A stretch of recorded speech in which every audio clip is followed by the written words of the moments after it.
This is the download from Sounds Profitable, the most important news from this week and why it matters to people in the business of podcasting.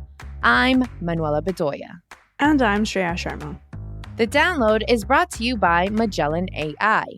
Track the trends in spend, ad load, podcasts on YouTube, and more with Magellan AI's advertising benchmark report for Q4. Available now. You can find a link in the description or visit magellan.ai. This week, America bill aims to regulate big ad tech, Q1 ad revenue better than forecasts, but not by much, and a deep dive into podcasting in Korea. Let's get started. Last week was a busy one in regards to Congress and the tech field. In addition to asking the CEO of TikTok if the app has access to Wi-Fi networks or tracks users' pupil dilation, a new bill has been introduced in Congress to rein in big tech. The bill is effectively a rebranded version of the Competition and Transparency in Digital Advertising Act, which did not reach a vote last year. Now, with a renewed interest in big tech in the news cycle, the act is back with a catchier name.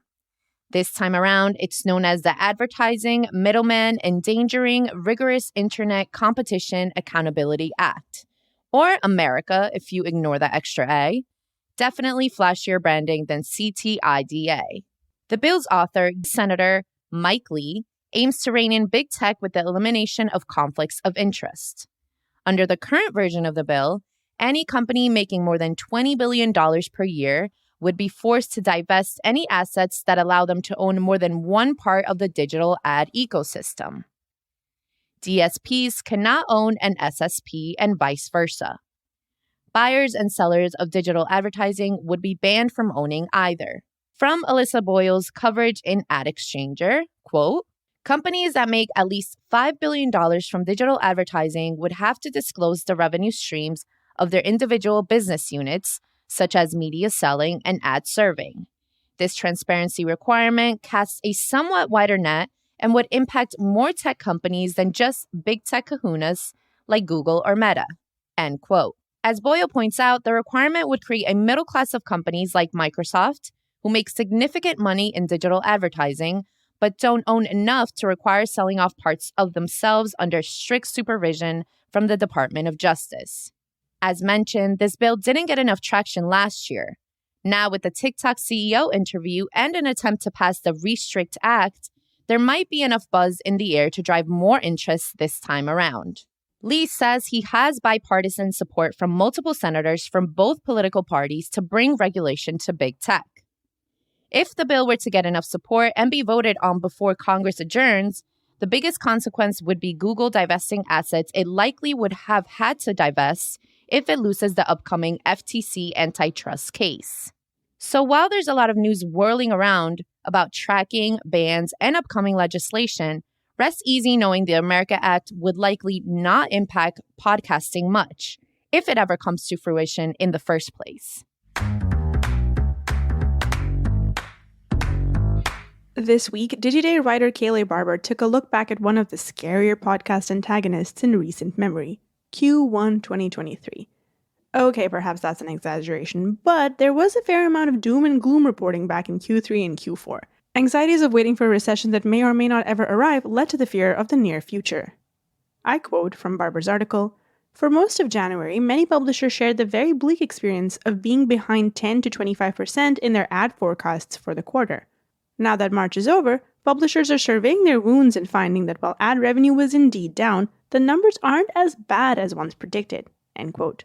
Though the numbers are looking solid for Q1, some atypical behaviors have led to being a strange one for some. Industry Dive CEO Sean Griffey compared Q1 to hosting an open house to sell a property, but the majority of attendees had no intention to buy. Pulling another quote from the article, "I have never seen such a weird quarter as in lumpiness. You'd be up like, oh, we got this great deal in, let's start working on it, and then everything got pushed, and now it's in the second quarter." End quote. That so-called lumpiness is hopefully on the decline. In regards to budgets for programmatic advertising, publishers told Barber that they anticipate that the budgets that were once frozen out of an abundance of caution will begin to thaw by this summer. So how has Q1 affected podcasting specifically? As reported in yesterday's issue of Pod News, AdvertiseCast has published their monthly average CPM results for March. Coming in at $22.17, March's number is just under a 1% increase from February. Not a stunning double-digit number that grabs headlines, but an increase is an increase. Back in December, Q1 looked pretty daunting and publishers came out the other end just fine. The same can be said for podcasting. The newest edition of Guanjin You's series of articles on podcasting in East and Southeast Asian podcast markets was published late last week. This time around, he takes a look into the podcasting ecosystem in South Korea. According to GWI data, the weekly reach of podcasting is just 10% of the population. Of the podcast listening public, the demographic split evenly between under 44 years old and over 44. Yo charts a rise and fall of the South Korean podcasting scene. Using the inflection point of a popular comedic politics discussion podcast as Korea's Serial. While Serial led to true crime dominating charts in the United States, a popular political commentary podcast started in 2011 forged a way for podcasts to become widely perceived as a way to produce politically charged shows, educational content, and comedy content. The deep dive tracks a rise in podcasting from 2011 to 2016, with a noticeable fall-off due to an uncertain future regarding legislation and censorship for podcasting and a lack of monetization. From the article, quote, "Podcasts in Korea never seem to figure out how to make money creatively, which makes sense because politics isn't exactly the most brand-safe of topics. The wealthiest podcasters are those that were picked up by traditional media and given a booth to air their thoughts legitimately. Unless you can hold enough events, you aren't going to get it through brand deals nor audience donations." End quote. In the interest of disclosure, as it's listed in the article proper, it should be noted that the narrative of South Korea's podcasting climate presented in the article closely follows that of a podcast listening app, Podbang. The parent company's content business team leader is listed as a contributor to Yo's article. While the narrative may not seem as inviting as previous entries, it's worth noting that the last edition covering Japan featured far more bleak GWI population statistics. From Yo's reporting, South Korea sounds like anywhere else in the world with a small podcasting market. Room to grow exists, but the listening public will need help reframing the idea of what a podcast can do beyond the existing norm. Lest we forget the prehistoric era of before 2014, where the average person would associate the term podcast with comedians emulating morning radio chat shows. Podcasting is growing globally, and some markets will require more cultivation to keep growing. Finally, it's time for our semi-regular roundup of articles we're calling Quick Hits. These are articles that didn't quite make the cut for today's episode, but are still worth including in your weekend reading.